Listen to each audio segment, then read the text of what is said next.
A graça e a paz, meus irmãos, amém? Estão todos felizes e animados, amém, igreja? Que privilégio nós temos, queridos, de cantar a esse Deus, de louvar a esse Deus que morreu por mim, morreu por você. Nós não merecíamos, como Pedro disse, mas isso que é graça, isso que é bondade, né? Mesmo sem merecer, mesmo sem ser digno, Deus, Ele morre no nosso lugar para nos salvar, para que a gente tenha vida. Como diz Romanos 5:1, para que a gente tenha paz com Deus, né?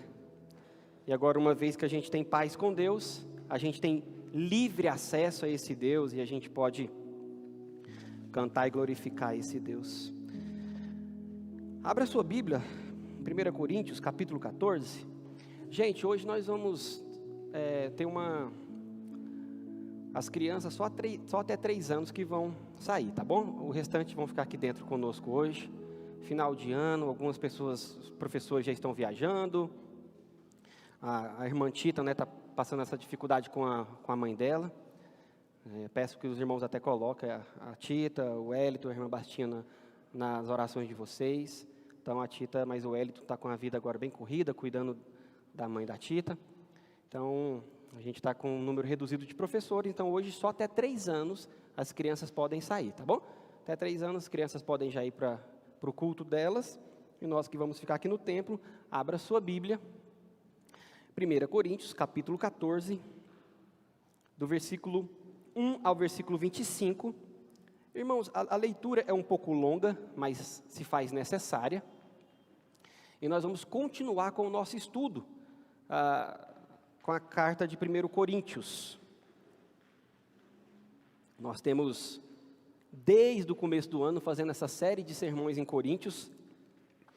Hoje nós veremos o capítulo 14, e creio que no começo de janeiro a gente já vai estar terminando essa série de sermões sobre a vida na igreja, na carta aos Coríntios. Todo mundo encontrou, queridos? Amém? Amém, igreja? Aqui? Glória a Deus. 1 Coríntios, capítulo 14, do verso 1 em diante, a palavra de Deus diz assim, queridos: que o amor seja o maior objetivo. Estou lendo na tradução NVT. Contudo, desejem também os dons espirituais, especialmente a capacidade de profetizar, pois quem fala em línguas, fala apenas com Deus, pois ninguém mais o entende, e em espírito fala em verdades ocultas. Mas aquele que profetiza, fortalece e anima e conforta os outros profetizassem, pois a profecia é superior a falar em línguas, a menos que alguém interprete o que vocês dizem, para que toda a igreja também seja fortalecida. Irmãos, se eu for visitá-los e falar uma revelação, um conhecimento especial, uma profecia ou um ensinamento, isso lhe será proveitoso. Até mesmo instrumentos inanimados, como a flauta, a harpa, precisam soar notas com clareza. Do contrário, ninguém reconhecerá a melodia. E se a trombeta não emitir um toque nítido, como os soldados saberão que estão sendo convocados para a batalha? Verso 9. O mesmo acontece com vocês. Se usarem palavras incompreensíveis, como alguém saberá o que estão dizendo? Será o mesmo que falar ao vento. Há muitos idiomas no mundo, e todos têm sentido. Mas se eu não entendo um idioma, sou estrangeiro para quem fala, e ele é estrangeiro para mim. O mesmo se aplica a vocês. Uma vez que estão ansiosos para ter os dons espirituais, busquem os dons que fortalecerão toda a igreja. Portanto, quem fala em línguas deve orar pedindo também a capacidade de interpretá-las, o que é dito. Pois se eu oro em línguas, meu espírito ora, mas eu não entendo o que estou dizendo. Então, o que eu devo fazer? Orarei no espírito e também orarei em palavras que eu entendo. Cantarei no espírito e também cantarei em palavras que entendo. Pois se louvarem apenas no espírito, como poderão louvar com vocês aqueles que não os entendem? Como poderão agradecer com vocês se não entendem o que estão dizendo? Vocês darão graças muito bem, mas não fortalecerão aqueles que os ouvem. Verso 18. Dou graças a Deus, porque falo em línguas mais do que todos vocês. Contudo, numa reunião da igreja, prefiro dizer 5 palavras compreensíveis que ajudem os outros a falar 10.000 palavras em outra língua. Irmãos, não sejam infantis no entendimento ou imaturos no entendimento dessas coisas. Sejam inocentes como bebês com relação ao mal, mas sejam maduros no entendimento, pois as Escrituras dizem: falarei a este povo em línguas estranhas, por meio de lábios estrangeiros. Mesmo assim, este povo não me ouvirá, diz o Senhor. Estamos acabando, verso 22. Portanto, falar em línguas é um sinal não para os que creem, mas para os descrentes. A profecia, contudo, é para os que creem e não para os descrentes. Ainda assim, se os descrentes ou pessoas que não entendem essas coisas, entrarem na reunião de suas igrejas e ouvirem todos falarem em línguas, pensarão que vocês são loucos. Mas se todos estiverem profetizando, e descrentes ou pessoas que não entendem as coisas da reunião, ao entrarem na igreja, serão convencidos do pecado e julgados por aquilo que vocês dizem ou disserem. Ao ouvirem os pensamentos secretos deles, serão revelados e eles cairão de joelhos e adorarão a Deus, declarando: de fato Deus está no meio de vocês. Vamos orar? Depois de um momento tão gostoso de louvor, onde Deus usou as músicas para falar conosco, usou o que o Pedro disse e o que a Jéssica disse, agora é hora do Senhor falar conosco, meus irmãos. Deus, nós somos gratos a Ti por esse tempo que o Senhor nos concede de aprendizado, para que o Senhor fale aos nossos corações. Quero pedir para que o Senhor vá ao encontro de cada pessoa que está aqui, de cada pessoa que está nos assistindo, meu Pai. Fala conosco, fica conosco. O Senhor tem muito, muito a falar para nós.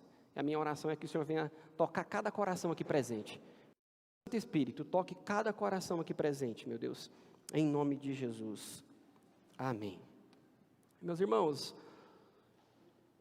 seguindo a nossa série de sermões em Coríntios, hoje eu quero falar com vocês sobre o culto na igreja, um momento de adorar a Deus. Nós vamos encerrar agora, nesse capítulo 14, o que Paulo começou no capítulo 12, acerca dos dons espirituais. Quando nós olhamos para essa carta, a gente pode ver Paulo trabalhando algumas coisas em relação à igreja. Por isso que o título da nossa série de sermões em Coríntios é A Vida na Igreja. Como que a igreja vive, como que a igreja se comporta. O apóstolo Paulo ele vai trabalhar no começo da carta dele sobre o chamado e os benefícios do chamado de Deus. Depois ele vai falar do capítulo 5 até o capítulo 8 sobre imoralidade sexual. E agora, do capítulo 11 até o final desse capítulo 14, Paulo vai trabalhar sobre o culto na igreja, como ele deve ser conduzido. O presbítero Filipe, há um tempo atrás, ele trabalhou conosco sobre a ceia, como que uma ceia deveria ser feita. Depois disso, o pastor Giovanni entrou acerca dos dons espirituais, que começa no capítulo 12, ele fala no capítulo 13, e agora ele encerra no capítulo 14. E nos versículos, no final do capítulo 14, do 26 até o 40, o apóstolo Paulo vai trabalhar sobre como um culto ele deve ser dirigido, a ordem do culto. Aqui, nesse trecho que nós lemos, ele vai encerrar essa questão de dons espirituais. Para a gente entender o contexto dessa igreja, entender o contexto desse texto, a gente precisa entender o contexto dessa igreja. Meus irmãos, essa igreja estava brigando para ver quem era mais espiritual. O apóstolo Paulo, no capítulo 12, ele vai falar com esses irmãos sobre os dons espirituais, ele vai listar vários dons. E a ideia de Paulo ali não é falar que um dom é maior do que o outro. É falar que a igreja precisa ter dom, a igreja vai ser abençoada com dom, vai ser agraciada com dons.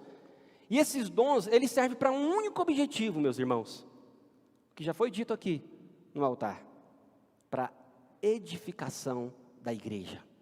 No capítulo 13, esse texto bastante conhecido e célebre, que é o capítulo que fala do amor, Paulo fala, olha, não adianta nada você ter vários dons, fazer e acontecer, mas se você não tiver amor, tudo que você faz é como um sino, que você bate e não faz nenhum sentido. O último sermão que nós vimos sobre esse texto, de novo o apóstolo Paulo, no capítulo 13, ele estava batendo em amor. Essa igreja estava tendo muitos problemas, moralidade, contendas, e o principal deles, né, nesse sentido de dons, era achar que o dom de línguas era maior do que todos os outros. Meus irmãos, nós temos sérios problemas na igreja brasileira hoje, acerca de culto. Culto não é um lugar de show, meus irmãos. Culto não é para que eu apareça. Culto não é para que o guitarrista sole se a música tiver o solo, mas não que ele venha aparecer, não é para que o cantor apareça, não é para que o baterista apareça, não é para que os backs apareçam, não é para que o pastor apareça. O culto ele tem um objetivo. Nós podemos dizer que o culto ele tem 3 objetivos básicos: adorar a Deus, edificar todo o povo de Deus e servir para a conversão de irmãos que estão visitando a igreja. Culto não é ponto de encontro. Culto não é lugar para que eu, sabe aqueles... eu vou sair para ver meus amigos, os jovens falam, vou fazer um rolezinho aí. Não, culto não é para isso. Culto ele tem um fim. A igreja de Corinto, ela achava que o culto era para que eles se reunissem para ver quem era melhor, para ver quem era mais próximo de Deus, quem era mais espiritual. Meus irmãos, se a gente for à igreja com o objetivo de mostrar a nossa espiritualidade, nós somos dos mais religiosos que existe. Se eu vou à igreja e a minha intenção é levantar as mãos para que as pessoas vejam que eu sou espiritual, eu vou falar em línguas aqui para que as pessoas vejam que eu sou próximo de Deus. Meu irmão, você está sendo um religioso. Não adianta a aparência externa, porque Deus vê o interior. Hernan Dias Lopes, ele vai dizer que os profetas e os apóstolos eram instrumentos da revelação divina. Atualmente, não existe revelação nova de Deus, a não ser a palavra de Deus, meus irmãos. Qualquer culto que não seja baseado na palavra de Deus, ele está fora de qualquer regra de um culto. O culto, ele precisa ser baseado na palavra de Deus. A igreja de Corinto havia vários dons, meus irmãos. Era uma igreja que tinha muitos dons espirituais. Era uma igreja que foi muito agraciada. Tinha muitos irmãos ali que tinham muitos dons e talentos. Porém, esses irmãos estavam fazendo da forma errada. Se os irmãos prestaram atenção na leitura, de novo o apóstolo Paulo vai mostrar para esses irmãos que não importava falar em línguas, se o amor não fosse a tônica deles. Meu irmão, eu tenho pensado muito nisso, sabe por quê? Eu nunca vi, na minha breve vida, eu nunca vi tanto as pessoas falarem de amor. Eu nunca vi as pessoas falarem tanto de aceitação. Eu nunca vi as pessoas falarem de amor, mas a representação desse amor é o ódio. Se eu não penso como você, você me odeia. Se eu não penso como você, é motivo para que a gente brigue. E eu questões seculares, estou falando de questões teológicas, dentro da... Não, eu não penso como você, pastor. E é motivo para ficar com raiva de mim. Eu não vou entrar no mérito, meus irmãos. Até o pastor Giovanni tocou na última vez que ele trabalhou sobre os dons espirituais. Eu não vou entrar nesse mérito sobre o cessacionismo, sobre se os dons acabaram ou não. Não quero entrar nesse mérito. O que eu quero entrar é no mérito que o Paulo escreve esse texto, que ele é pautado no amor. Meu irmão, eu posso ter o dom que for, se eu não te amar, de nada serve o meu dom. Eu posso falar bem, eu posso tocar bem, eu posso pregar bem, eu posso ser a pessoa mais inteligente do mundo. Se eu não te amar, nada disso tem valia. O apóstolo Paulo, ele vai falar com esses irmãos que para que o culto na igreja seja um culto edificante, para que o culto na igreja seja um culto abençoado, ele vai falar 3 passos para esses irmãos aqui dessa igreja, que serve muito para nós. E o primeiro é que o culto deve edificar o povo de Deus, edificar a igreja. É interessante que ele vai começar esse texto dizendo para nós o seguinte: que o amor seja o maior objetivo. Contudo, desejem também os dons espirituais, especialmente a capacidade de profetizar. Meus irmãos, ele fala muito de línguas, dos dons de línguas, mas ele começa falando, olha, amor e profetizar. O assunto aqui, meu irmão, é edificação. E para isso, Paulo usa 2 dons que estavam dando muito problema nessa igreja: línguas e profecia. Tudo isso, todos os dons, eles se baseiam no amor. A ideia de Paulo aqui é que o culto precisa ser cheio de amor. Quando nós olhamos para Cristo e para a cruz de Cristo, meus irmãos, ali é a maior expressão de amor que essa humanidade já viu. Você nunca vai ver uma expressão de amor maior do que a cruz de Cristo. Se algum dia você se sentir rejeitado, se você sentir que ninguém te ama, meus irmãos, olha para a cruz de Cristo, porque Jesus te ama sim, Ele morreu por você. Quantas pessoas eu já conversei e essa pessoa perguntava para mim, essas pessoas: pastor, eu quero ter dom, eu não tenho nenhum dom. Eu falo, meu irmão, você já tem um dom principal. Você recebeu o amor de Cristo e agora você precisa amar as pessoas. O maior dom, meus irmãos, é servir. O maior dom é amar as pessoas servindo. Seja com um copo de água, seja entregando uma cesta básica, seja ajudando o irmão na sua casa. Esse é o maior dom. E o apóstolo Paulo vai encerrar o versículo 1 dizendo que se você anseia por um dom, peça para que você profetize. Um adendo importante aqui, meus irmãos. Lá no capítulo 12, o apóstolo Paulo vai falar sobre vários dons. Um deles é a profecia. Preciso explicar isso muito bem para vocês, para que vocês entendam isso. Não existe mais profecia como existia no Antigo Testamento.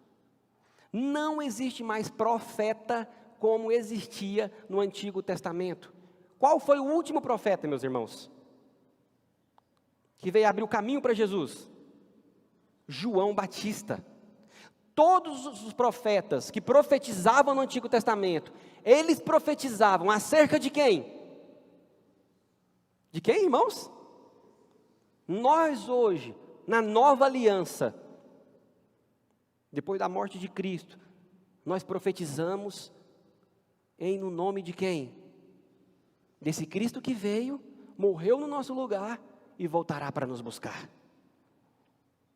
O que Paulo está dizendo aqui, a palavra no original, quando ela fala sobre profecia, a ideia é proclamação. Ou seja, Paulo está dizendo para essa igreja: você quer um dom? Peça a Deus para que você pregue a palavra. Peça a Deus para que você proclame a palavra. Peça a Deus para que Ele te dê entendimento, para você ler a Bíblia e saber pregar para as pessoas, meus irmãos.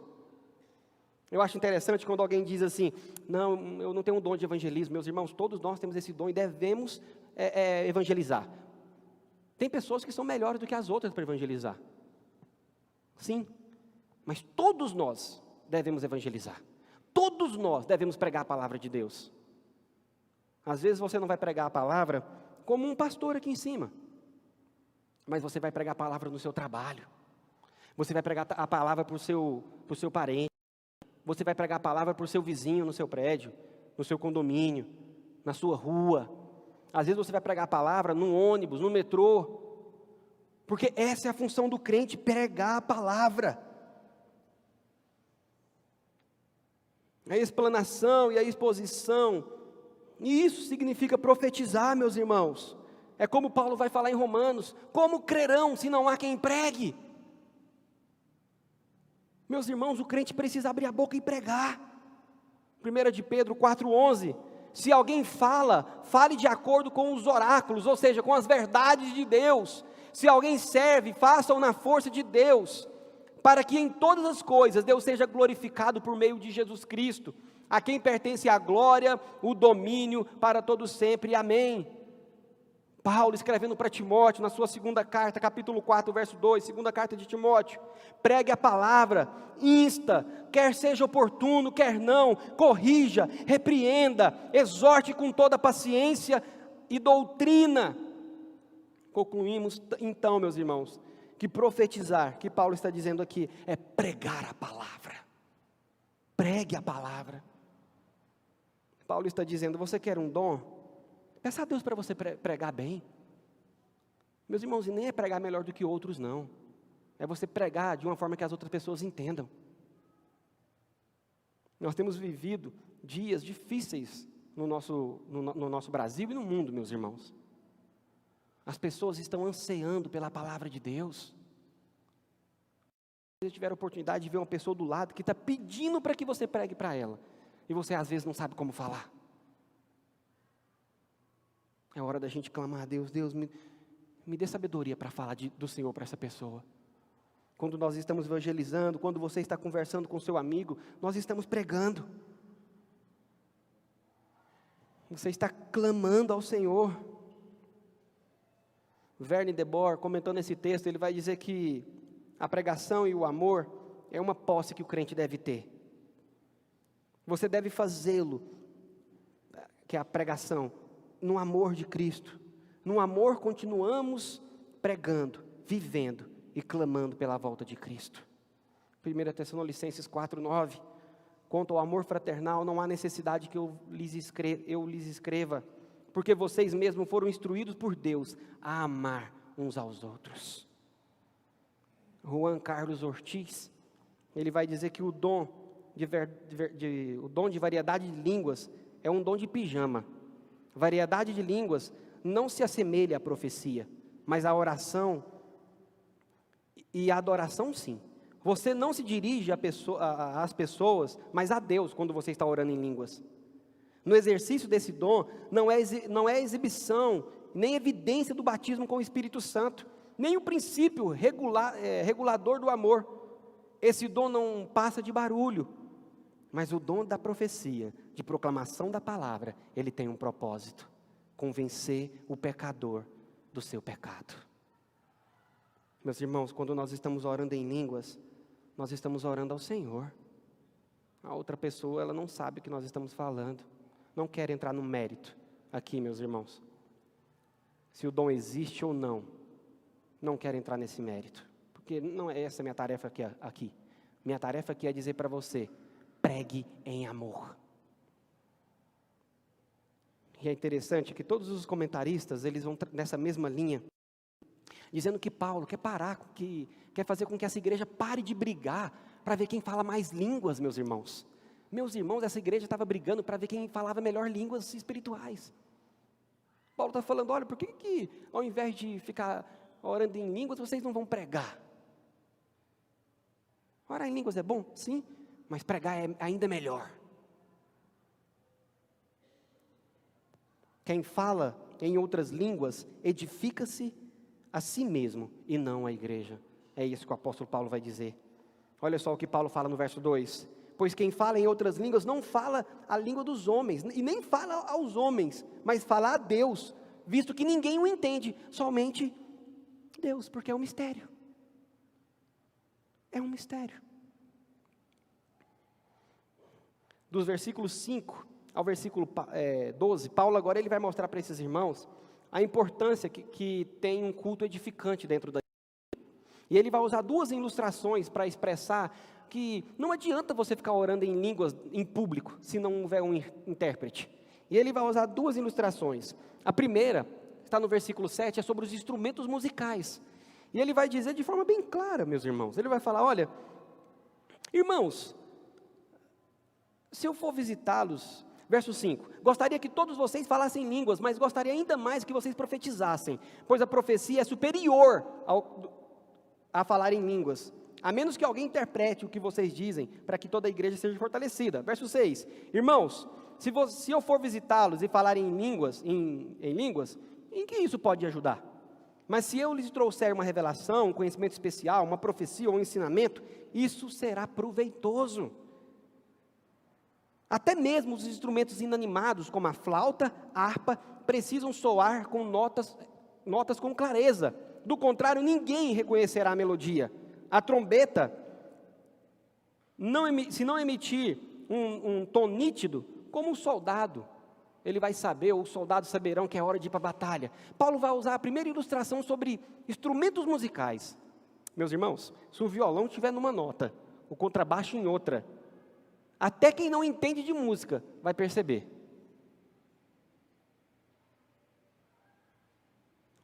Porém, ele não sabe o que está acontecendo. Ele sabe que está estranho, mas ele não sabe o que está acontecendo ali. Ele pode, não, mas estão tocando errado, mas por quê? Quem já entende de música, quando a guitarra está fazendo algo, o piano faz outra coisa, mas tudo dentro da escala, na mesma harmonia, quem entende de música fala, nossa, que bonito, ele está fazendo isso, isso e isso. Quando a gente vai tirar uma música, meus irmãos, a gente tira a música de ouvido, a gente ouve a nota e vê se é a nota aquela no nosso instrumento. Mas isso é para quem entende, e para quem não entende? Para quem não entende, né, faço ressalva aí dos irmãos que fizeram a escola de música agora, que agora sabe ler partitura. Se colocar uma partitura na sua frente, você vai saber ler a partitura? A gente não sabe nem para onde vai, né? Nem sabe o que é compasso, o que é ritmo, a gente não sabe. Agora, se entregar para alguém que sabe, ok. Paulo vai falar, olha, não adianta a trombeta tocar, se não tocar um som nítido, o soldado não vai saber.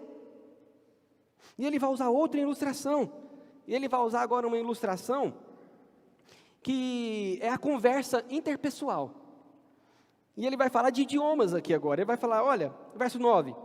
O mesmo acontece com vocês. Se usarem palavras incompreensíveis, como alguém saberá o que estão dizendo?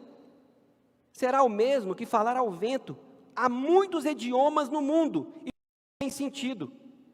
Mas se eu não entendo um idioma, sou estrangeiro para quem fala e ele é estrangeiro para mim. Paulo usa a ilustração agora de idiomas. Meus irmãos, se eu tentar conversar com um alemão, nem mímica vai dar jeito na nossa conversa. Eu mal falo português, como que eu vou falar um alemão com o irmão? Meus irmãos, se eu for pregar em outro país, se não tiver um intérprete, ou eu não falar na língua daquele país, vai ter algum valor eu pregar para esses irmãos? Se eu for pregar na Indonésia, meus irmãos, no Japão, que é uma língua difícil, na China, falando em mandarim, só que eu não sei falar japonês e muito menos mandarim, e eu chego lá e vou pregar no português, vai edificar aqueles irmãos? Não vai. Paulo está falando, olha, não adianta, se eu não falo o idioma daquela pessoa, ele é estrangeiro para mim e eu estrangeiro para ele. Agora, meus irmãos, em Atos 2 é que está aquilo que marca essa questão. Lá em Atos 2, quando tem a descida do Espírito Santo, diz que Pedro estava pregando na língua, provavelmente, ele estava pregando no grego, que era a língua de todo o império, e pessoas que estavam ali para a festa de Pentecostes, tinha pessoas de várias regiões do mundo, Pedro pregando na língua ali, grega, as outras pessoas de outros idiomas, que não sabiam aquele idioma, é bem claro lá em Atos 2, fala que as pessoas escutavam no seu próprio idioma, e com isso, 3.000 pessoas se prostraram diante de Cristo, meus irmãos. Por quê? A palavra foi compreendida.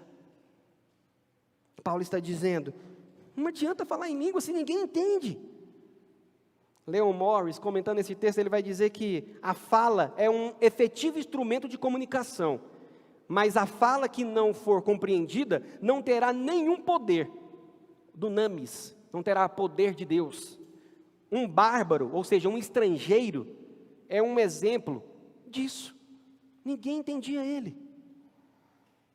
Meus irmãos, nós devemos estar preocupados na nossa igreja, né? Depois, quando a gente fala de dons espirituais, muitas pessoas vêm conversar com a gente. Depois até da pastor Giovanni, um irmão veio conversar comigo, eu mostrei para ele, eu tenho lá na minha sala um livro que fala que os dons cessaram, e eu tenho outro livro que fala que os dons continuam. Aí você pergunta Mas e o senhor, pastor, o que você acha? Depois a gente conversa no particular lá na minha sala. Quem quiser saber. Mas, meus irmãos, por que a gente vai colocar Deus dentro de uma caixa? Sendo que Deus pode fazer do jeito que Ele quiser, quando Ele quiser. Eu não sei, meus irmãos, se cessaram ou não cessaram. O que eu sei é que Deus faz através da palavra dEle. O que eu sei é que Deus tem poder para fazer nas nossas vidas, através da pregação do Evangelho. Meus irmãos, vamos parar de se preocupar com isso, mas vamos nos preocupar com a pregação do Evangelho. Você quer ser abençoado e abençoar outras pessoas? Pregue a palavra. Fale das maravilhas desse Deus que você serve. 1 Coríntios capítulo 14, versos 12, o próprio apóstolo Paulo vai dizer: o mesmo se aplica a vocês, uma vez que estão ansiosos para ter os dons espirituais, busque os dons que fortalecerão a igreja. Meus irmãos, se você quer um dom, busque um dom que vai fortalecer a igreja. E sabe qual é? Pregue a palavra. Procure estudar para você dar uma escola bíblica. Procure estudar para você dar aula para as crianças. Procure estudar para você participar do ministério de evangelismo, ministério de missões. Sabe, às vezes a gente se esconde falando: pastor, eu não consigo pregar. Meu irmão, peça a Deus que você vai conseguir. Às vezes você não vai conseguir pregar em público, mas para uma pessoa você vai. Às vezes você não vai pregar para uma multidão, mas para o seu pequeno grupo você vai. Ali também é uma pregação. O que me chateia muitas vezes, meus irmãos, é que a gente fica tão preocupado com questões tão irrelevantes, e a gente está esquecendo, sabe do quê? Que tem pessoas morrendo perto de nós. Meus irmãos, se o dom cessou ou não, se alguém está falando em línguas estranhas ou não, o que me importa é se a pessoa está se prostrando diante de Cristo e o confessando como Senhor e Salvador. É isso que deve interessar para nós. Mas quando Paulo fala de dom de línguas aqui, ele está falando: olha, se alguém quer falar em línguas no culto, alguém precisa interpretar. Se alguém não interpretar, você precisa interpretar. Segundo passo, meus irmãos, o culto ele deve ser compreendido. Do verso 13 ao verso 19, o apóstolo Paulo vai falar para essa igreja, depois de usar essas duas ilustrações, sobre os instrumentos inanimados, e uma conversa, que você precisa conversar no mesmo idioma. O apóstolo Paulo vai dizer: olha, o culto ele deve ser um culto compreendido. Verso 13, portanto, quem fala em línguas deve orar pedindo também que ele tenha a capacidade de interpretar o que é dito. Pois se eu oro em línguas, o meu espírito ora, mas a minha mente ela fica infrutífera, porque ela não sabe o que eu estou dizendo. Então o que eu devo fazer? Orarei no espírito e também orarei no entendimento. Meus irmãos, o que eu fico vendo às vezes é que tem tanto culto por aí, que a gente entra e nem sabe o que está acontecendo.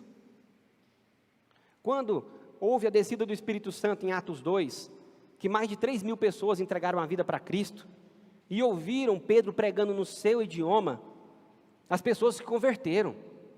Mais à frente, Paulo vai trabalhar aqui, nesse trecho que nós vamos trabalhar agora no segundo ponto, de que as pessoas não podem entrar na nossa igreja e achar que nós somos loucos. Imagina um visitante entrando aqui na igreja, e não entender o que a gente está falando. Às vezes, meus irmãos, um visitante, um descrente, ele não vai entender as questões espirituais, mas ele vai entender: não, o pastor falou isso, isso e isso, a música que foi cantada disse isso, isso e isso. Ele precisa entender. Paulo agora passa a mostrar que não podemos cultuar sem saber o porquê estamos cultuando, o que estamos fazendo dentro da igreja. Nós não podemos. O culto não pode ser uma desordem, meus irmãos. Balbúrdia, o culto não pode. Hernande Dias Lopes vai dizer: não podemos ser despojados do nosso entendimento na adoração no culto. Nosso culto precisa ser racional. Sua mente exerce um papel fundamental na oração. Paulo diz isso em Romanos 12, verso 1. Portanto, irmãos, rogo-vos pelas misericórdias de Deus que vocês ofereçam os vossos corpos como sacrifício vivo, santo e agradável a Deus, e este é o vosso culto racional. Sabe por quê? Eu sei quem eu sou, eu sei quem é Deus, eu sei o que Ele fez por mim, e por isso eu me prostro diante dEle, e por isso eu estou aqui cultuando. O culto, ele precisa ser um culto que as pessoas entram aqui e entendam o que está acontecendo. Paulo nunca defendeu, meus irmãos, um culto sem ordem, um culto desordenado, em êxtase emocional, um transe. O culto aceitável a Deus é um culto racional e lógico, em que é preciso unir 3 elementos básicos da nossa vida: razão, emoção e vontade. E Paulo vai mostrar isso no versículo 14, versículo 16, versículo 17 e versículo 19. No versículo 15, ele vai dizer que eu preciso ter uma mente frutífera e entender o que eu estou falando na oração, nos cânticos, nas ações de graças e na instrução, ou seja, quando eu estou instruindo. Eu sei o que eu estou orando, eu sei o que eu estou cantando, eu sei o porquê eu estou agradecendo, e eu sei porquê eu estou instruindo e o que eu estou ensinando para essa pessoa. O que eu estou ensinando para essa pessoa, eu sei. Meus irmãos, não há nada de irracional aqui. Preste atenção no que eu vou falar para vocês. Isso é sério, preste atenção aqui em mim. O que nos deixa fora de si, Paulo vai usar uma expressão no original que dá a ideia de frenesi emocional, um descontrole emocional. O que deixa você descontrolado emocionalmente, fora de si, sem saber o que está acontecendo, meus irmãos, é demônio. Demônio, quando ele toma a corpo da pessoa, a pessoa não sabe o que está acontecendo mais. O Espírito Santo não faz isso conosco. O Espírito Santo não toma uma pessoa de uma forma que ela não sabe o que está acontecendo. É isso que Paulo está dizendo aqui para nós. O Espírito Santo não é dessa forma que ele age. Até porque, meus irmãos, quando a gente se converte, quando a gente se prostra diante de Deus, a gente sabe o porquê a gente está fazendo isso. A gente sabe que a gente não vale nada, a gente sabe que a gente é pecador, a gente sabe que a gente não tem condições nenhuma de pagar a nossa dívida com Deus, a gente sabe que a gente não tem condições de ir para a cruz, a gente sabe que a gente precisa de Cristo para que nossos pecados sejam perdoados, a gente sabe que a gente precisa de Cristo para restabelecer a nossa comunhão com Deus, porque Ele é o único mediador entre Deus e os homens, e a gente sabe que precisa de Cristo para ir para a morada celestial, para o reino eterno. Ou seja, meus irmãos, é algo que eu entendo. Culto onde tem pessoas pulando sem saber o que está acontecendo, isso é um culto desordenado, é isso que Paulo está falando para nós. Versículo 15, 16, 17, as pessoas que estão falando em outras línguas, ela deve entender o que ela está falando. Paulo dá o seu testemunho. Paulo, ele testemunho dele, meus irmãos. Olha só o que Paulo vai dizer. Olha só o que Paulo vai dizer aqui, verso 15. Então o que eu devo fazer? Orarei no Espírito, mas também orarei em palavras que eu entendo. Cantarei no Espírito e também cantarei palavras que eu entendo. Pois se louvarem apenas no Espírito, como poderão louvar vocês, aqueles que não entendem? Como poderão agradecer com vocês, se não entendem o que vocês estão dizendo?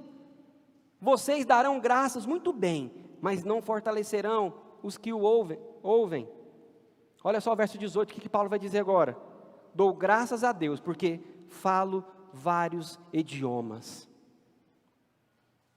Contudo, numa reunião da igreja, eu prefiro dizer 5 palavras em outra língua, prefiro dizer 5 palavras compreensíveis que ajudem os outros a falar 10.000 palavras em outras línguas. A ideia de Paulo aqui é que ele prefere falar um idioma que ele conhece e sabe falar, pregar naquele idioma, aquela pessoa vai ouvir a pregação dele, e agora ela vai conseguir explicar o que ele pregou e explicar o porquê ele serve a Cristo. É a ideia de Paulo aqui. Paulo está dizendo, eu prefiro falar coisas que as pessoas entendem. A minha intenção aqui não é ser mais espiritual que ninguém. Hernandes Dias Lopes vai dizer o seguinte, meus irmãos. Por que então a edificação quando há interpretação? É porque eu posso ser edificado com a oração de outra pessoa. Quando alguém ora na igreja, somos edificados através da oração daquela pessoa. Mas em momento algum, a oração ela se torna uma pregação. O que convence uma pessoa do pecado dela não é uma oração, é uma pregação. Olha só o que ele vai continuar dizendo. Falar em línguas é como se estivesse trazendo um recado para o... falar em línguas como se estivesse trazendo um recado para um irmão é um erro. Onde está o erro na prática? temos dois erros graves aqui. Hernán Dias Lopes está dizendo. Primeiro, transformou línguas em profecias. Língua não é profecias, ou seja, língua não é pregação, línguas é oração. Variedade de línguas é sempre palavra do homem para Deus, e nunca palavra de Deus para o homem. Segundo, não há na Bíblia nenhuma profecia dada em primeira pessoa, como meu servo. Toda profecia bíblica é dada em terceira pessoa. Assim diz o Senhor. Você já ouviu alguém falar em línguas e falar, servo meu, assim diz o Senhor? Não existe nenhuma profecia na Bíblia que foi dada em primeira pessoa. Deus, ele não incorpora na pessoa e a pessoa se torna Deus, não. É dada em terceira pessoa, assim diz o Senhor. O que Hernán Dias Lopes está dizendo para nós aqui, meus irmãos, é que quando eu oro em línguas, eu estou orando e sendo edificado porque eu estou falando com Deus. A pregação não, a pregação fala ao coração das pessoas. Por mais que uma pessoa tenha uma prática de orar muito bonito, meus irmãos, a gente acha bonita a oração nos abençoa, mas a oração não vai convencer ninguém do pecado dela, porque o que convence é isso aqui, meus irmãos, ó. É isso aqui.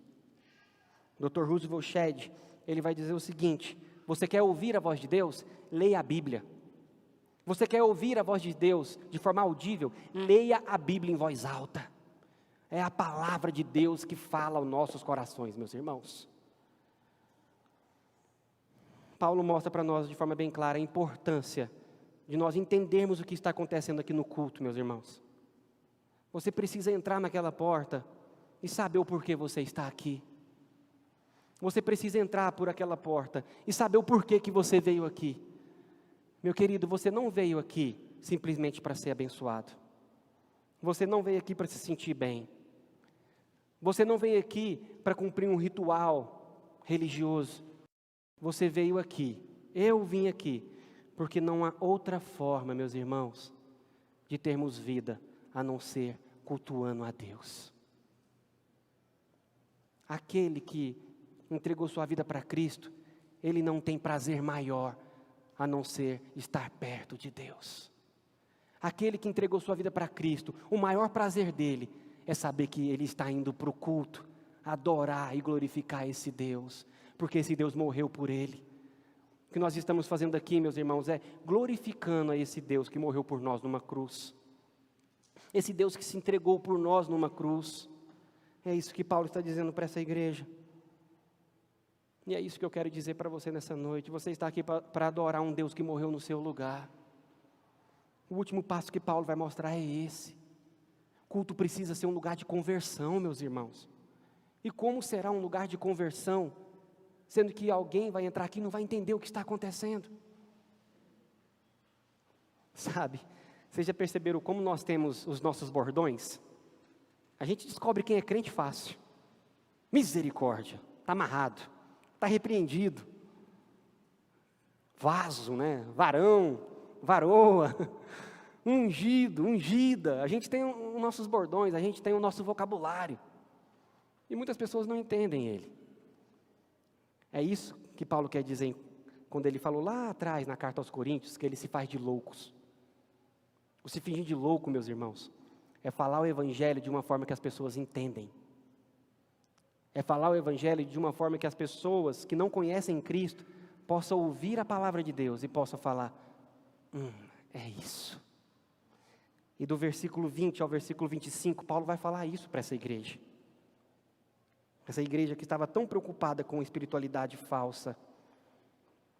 Paulo vai usar até um texto de Isaías, no capítulo 28 de Isaías, versículos 11 e 12, que ele vai dizer assim, olha só, irmãos, não sejam infantis, ou seja, não sejam imaturos no seu entendimento em relação a essas coisas. Que coisas?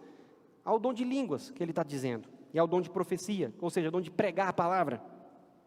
Sejam inocentes como bebês em relação ao mal, mas sejam maduros no seu entendimento, pois as escrituras dizem, falarei a este povo em línguas estranhas, por meio de lábios estrangeiros, mesmo assim, este povo não me ouvirá, diz o Senhor. Isaías está fazendo essa profecia há mais ou menos 740 anos antes de Jesus Cristo.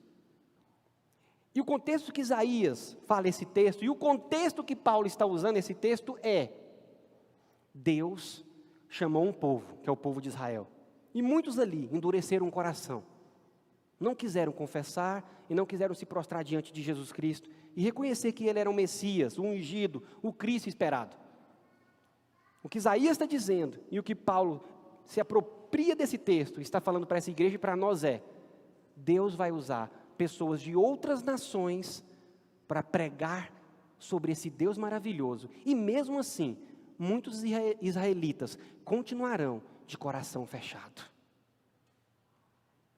O que Paulo está dizendo aqui para nós é isso: olha, não sejam infantis, vocês vão brigar sobre dons espirituais, não sejam imaturos, vocês vão ficar brigando sobre dons espirituais. Meus irmãos, é tanta contenda, é tanta briga. Não, o dom acabou. Não, o dom existe. Não existe dom de língua. Não, não existe. Ah, eu sou mais poderoso do que você. Ah, meu irmão, nós vamos perder tempo com isso. Vamos investir os nossos dias nisso que Paulo está dizendo. Quando Paulo está falando que lábios estrangeiros falarão sobre esse Deus, Deus está falando sobre eu e você, meu querido. Deus nos agraciou em poder pregar a palavra dEle. Vamos aproveitar isso. Culto é lugar de conversão. Igreja, reunião dos santos de Deus, é lugar daqueles que não conhecem a Cristo se achegarem e serem tocados pelo Espírito Santo e pela palavra que transforma a vida. É isso que a palavra está dizendo para nós. A profecia, contudo, é para os que creem e não para os descrentes. Paulo está dizendo: olha, a pregação é para quem já converteu.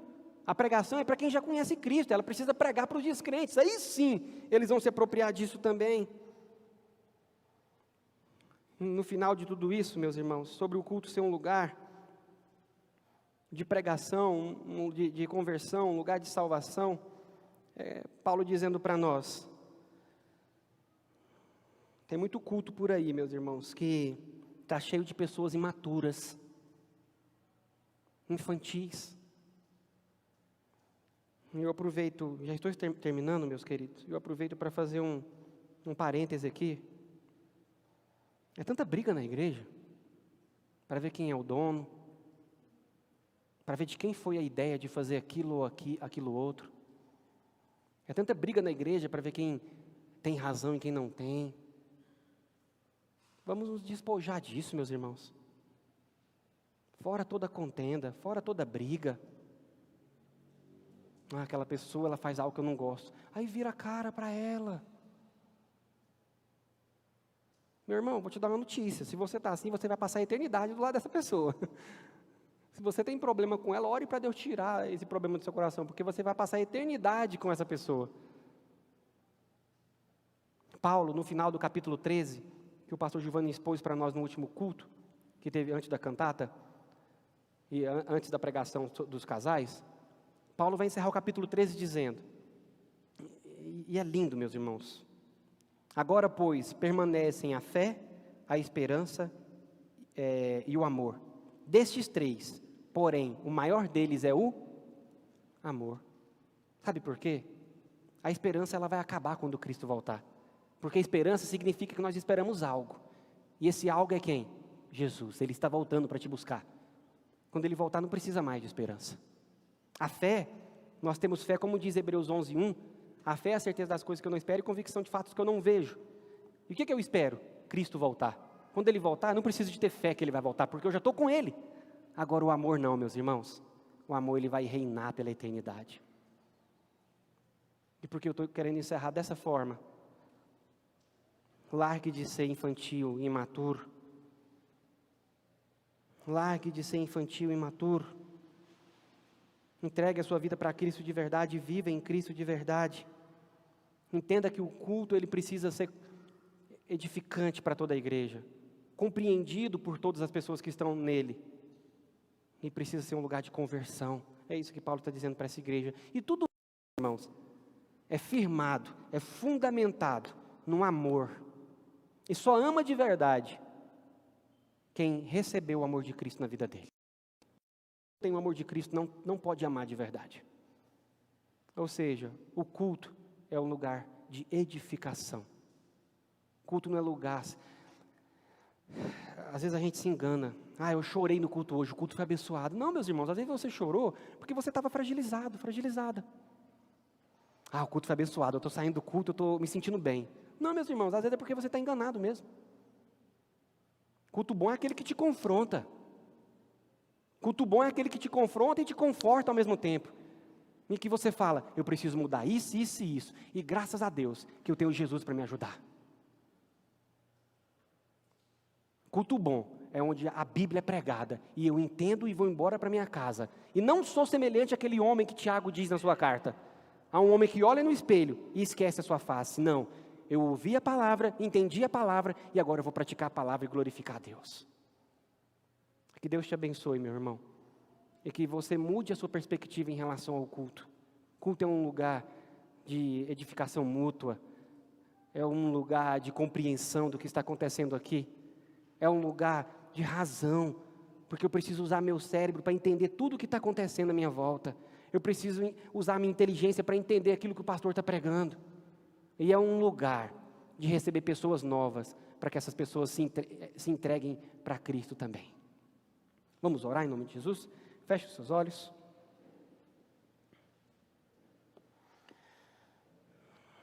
Senhor, nós rendemos graças a Ti, porque em tudo o Senhor é bom. Queremos glorificá-lo, porque o Senhor tem nos dado a oportunidade de poder cantar ao Senhor, de poder cultuar ao Senhor, de poder orar ao Senhor, de poder ouvir a palavra. Como é bom, meu Pai, saber que o Senhor é um Deus tão maravilhoso que nos concede isso. A minha oração para os meus irmãos que estão aqui, para aqueles que estão em casa nos assistindo, é para que a palavra de hoje tenha sido de instrução mesmo. Como a Tua palavra diz em 2 Timóteo, que a Bíblia, a palavra, a pregação, ela é para correção, para instrução e para o conforto. Nos conforta, mostrando que a instrução de hoje pode ser aplicada assim, porque nós temos o Espírito Santo do Senhor no nosso coração, e nós vamos ser transformados pelo poder do Senhor, não é pela nossa força.